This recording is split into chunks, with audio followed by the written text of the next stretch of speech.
నమస్కారం అండి. ఏమైంది కిందటి వారం మీరు కనిపించలేదని అడుగుతారేమో కదా. కిందటి వారం ఏమీ లేదు.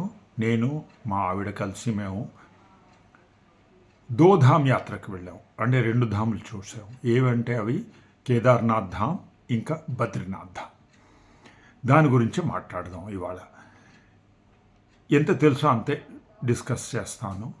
మీకు దీనికంటే ఎక్కువ కూడా తెలిసి ఉండొచ్చు.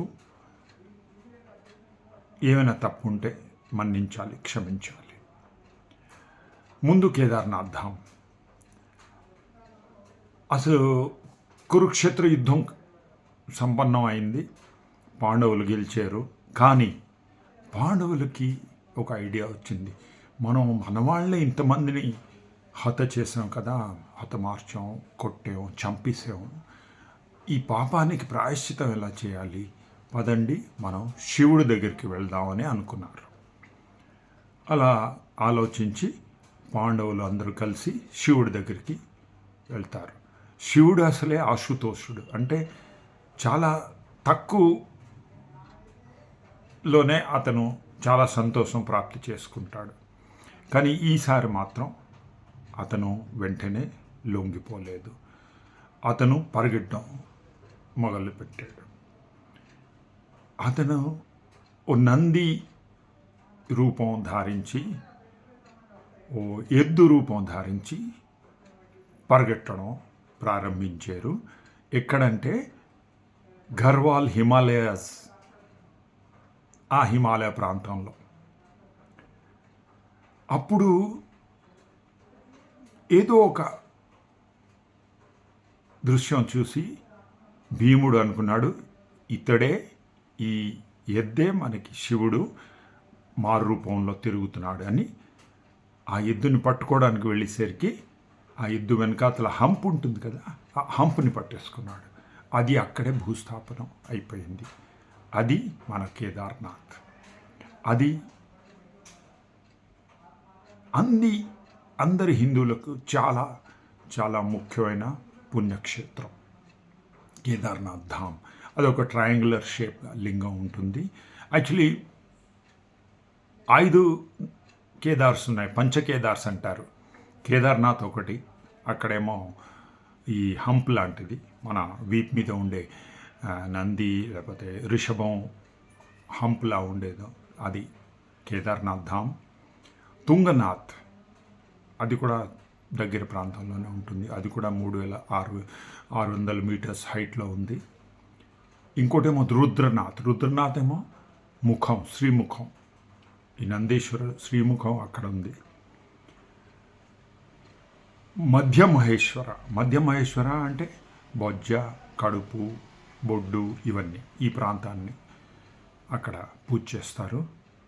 ఈ ఎద్దుది శివ ఎద్దు రూపంలో ఉండేది కదా, అది 5 పార్ట్స్ అయిపోయి అందుకు పంచకేదారాస్ అయిపోయి ఆఖరిదేమో కల్పేశ్వర ఏంటంటే జుట్టు, జట అంటే తోకదేమో మూడొంతులు. సో ఇలాగా పంచకేదార్ పుణ్యస్థలాలు ఉన్నాయి కేదార్నాథ్తో పాటు. ఈ ట్రయాంగులర్ శివలింగాన్ని మనం అంతా ఇప్పటి వరకు పూజిస్తూ వస్తున్నాం. చాలా చాలా పుణ్యక్షేత్రం అది. ఇప్పుడు బద్రీనాథ్ ధామ్ గురించి కొంచెం మాట్లాడుకుందాం. ఇది బ్రహ్మ గురించి. ఇది యాక్చువల్లీ శివపురాణంతో సంబంధం ఉండే కథ.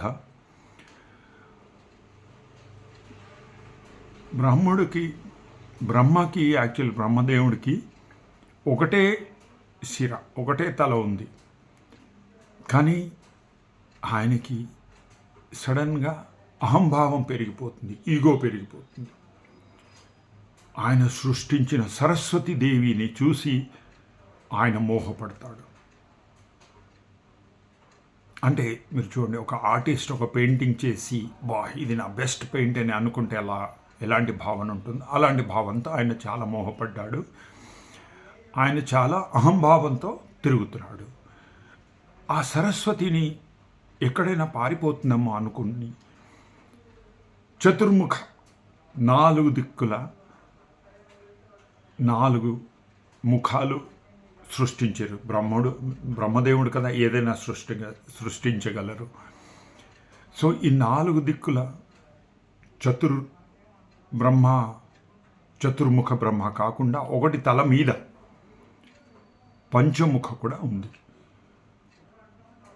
ఈ 5 హెడెడ్ బ్రహ్మ ఎంత ఇగో పెరిగిపోతుందంటే దేవతలందరూ చాలా గాబరాపడతారు.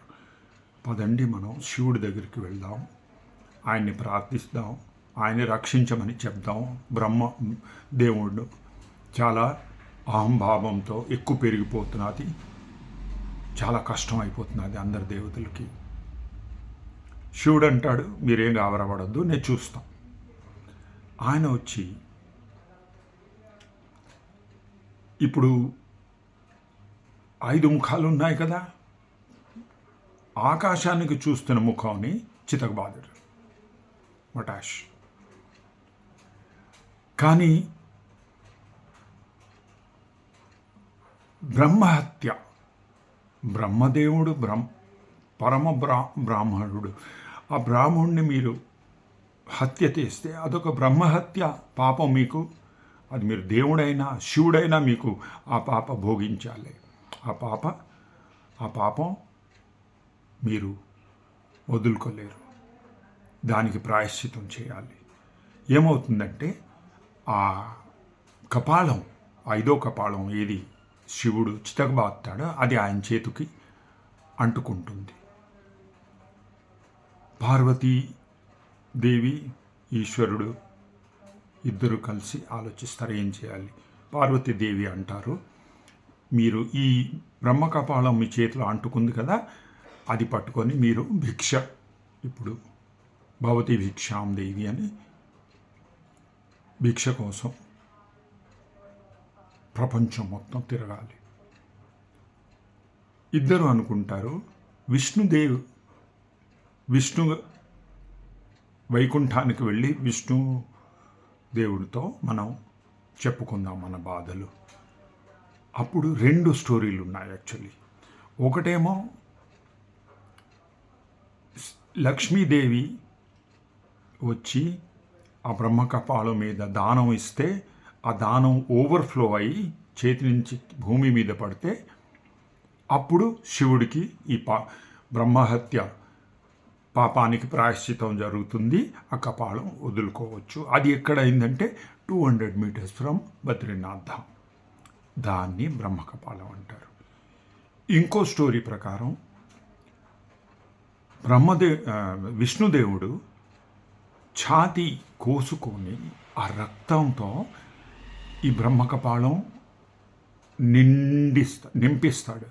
అది నిండిన బ్రహ్మకపాలం నుంచి రక్తం కింద పడితే శివుడికి ప్రాయశ్చితం దొరుకుతుంది. ఆ పాపానికి నుంచి శివుడు బయటకు వస్తాడు. అందుకు అది బ్రహ్మకపాలం. ఏమైతేనే ఈ బ్రహ్మకపాలం మన హిందువులకి చాలా చాలా ముఖ్యమైన పుణ్యక్షేత్రం. ఎందుకంటే పిండ ప్రదానం కోసం మనం పిండం ఎవరికి ఇస్తూ ఉంటాం? మన నాన్నగారికి, తాతగారికి, ముత్తాతగారికి. 3 generations అవుతాయి. పితామహుడు, ప్రపితామహుడు. సో అలాంటి పిండదానం మనం బ్రహ్మకపాలంలో ఇవ్వగలిస్తే, పిండ ప్రదానం చేయగలిస్తే మన పూర్వీకులకి పుణ్యం దక్కుతుంది. వాళ్ళకి మళ్ళా పునర్జన్మ ఉండదు. ఆ భావనతో హిందువులందరూ బ్రహ్మకపాలానికి వెళ్తూ ఉంటారు. ఇప్పుడు ఈ బ్రహ్మకపాలంలో బద్రీనాథ్లో మీరు ఎవరైనా పిండదానం చేయవచ్చు. మనం స్నేహితుల గురించి కూడా మనం పిండదానం చేయవచ్చు. అది చాలా చాలా పుణ్యం. అసలు మన గురువులకి కూడా మనం పిండదానం చేయవచ్చు. సో ఆ పుణ్యం దక్కినందుకు మన పూర్వీకులకి ఇంక పునర్జన్మ ఉండదు. ఆ cycle of death and birth, rebirth అదంతా కట్ అయిపోయి వాళ్ళు దేవుడితో కలిసిపోతారు. సో ఇది అండి కేదార్నాథ్ ధామ్, బద్రీనాథ్ ధామ్ స్టోరీ. ఇంకా మేము చాలా ప్రదేశాలు చూసాం, చుట్టుపక్కల ప్రదేశాలు. దాని గురించి మళ్ళీ ఇంకోసారి చూద్దాం. పెట్టగలుస్తాను, ఫోటోలు కూడా పెడతాను. అందరూ సంతోషంగా ఉండండి. అందరికీ దేవుడు అలాగా సంతోషం ఇస్తూ ఉండాలి అనే కోరికలతో మళ్ళా వచ్చే ఎపిసోడ్లో కలిసే వరకు బాబాయ్, టేక్ కేర్, గాడ్ బ్లెస్.